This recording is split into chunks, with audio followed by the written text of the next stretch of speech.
In the ditch, hide. Go, go. Stop right there.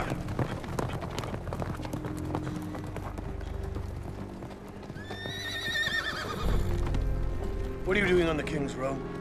We have some wool to sell at the fair at Longbourn, sir. I know you, don't I? What was your name? Spindleshanks. Threadwhistle? Hobblefoot. His name's Rumplestiltskin.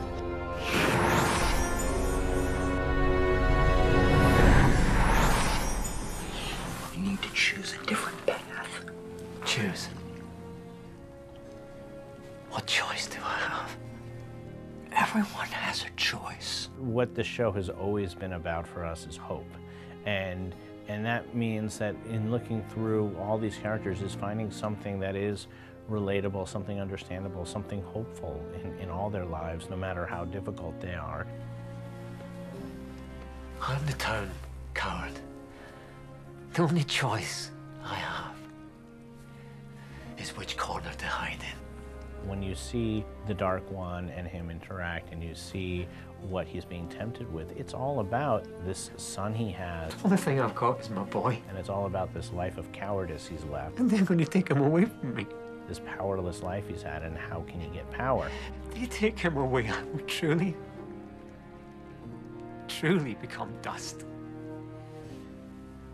Not if you have power. And then there's a price to it, and it changes him. Instead of controlling the power, you need to take it.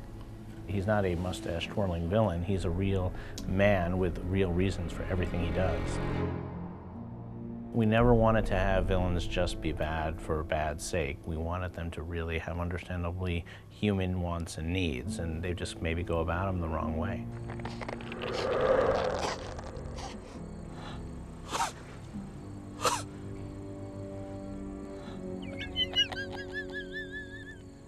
It's you. You're the beggar. Looks like you made a deal you didn't understand. I don't think you're gonna do that again. You told me to kill you. My life was such a burden. You'll see. Magic always comes with a price, and now it's yours to pay. Why me? Why me? I know how to recognize a desperate soul.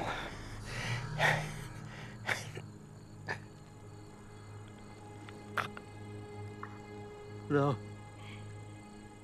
No! Stay! You have to tell me what to do! Tell me what to do!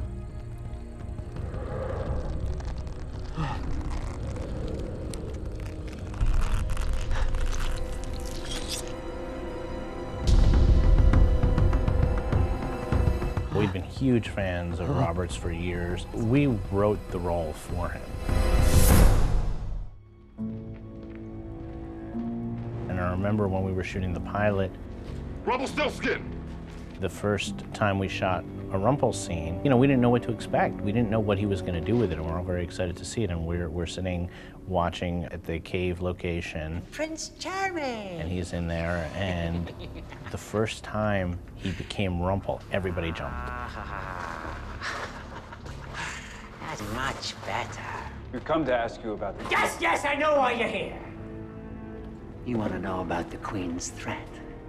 You know, I was talking to Robert Carlyle about just all the characters and the backgrounds of these fairy tales, and he was talking about the research he'd done about Rumplestiltskin and how he really is this representation of like the manifestation of people's greed. You know, he's always right there to say, well, I can give you what you want without having to work for it, but there's always a price. Tell us what you know. Oh, tense, aren't we? Fear not. For I can ease your mind. But it's gonna cost you something in return. No, Papa! And I think what's great is, yes, he's creepy, but there's a sense of pain to Rumplestiltskin, and you can tell he follows a code, and the code may be different than other people. And I think that the genius of Robert's performance is in every scene, there's such a level of depth to his performance. Do you feel safe, son? No. I'm frightened. I'm not. I protected what belongs to me. And I'm not scared of anything. In the fairy tale world, Gold has all this magic at his disposal and all these deals he's made with which to work with, and he does. And in Storybrooke, he's playing by the rules of our world, but he's always going after what he wants, and nothing seems to get in his way.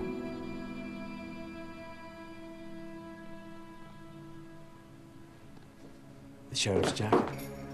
I thought you might want it after all.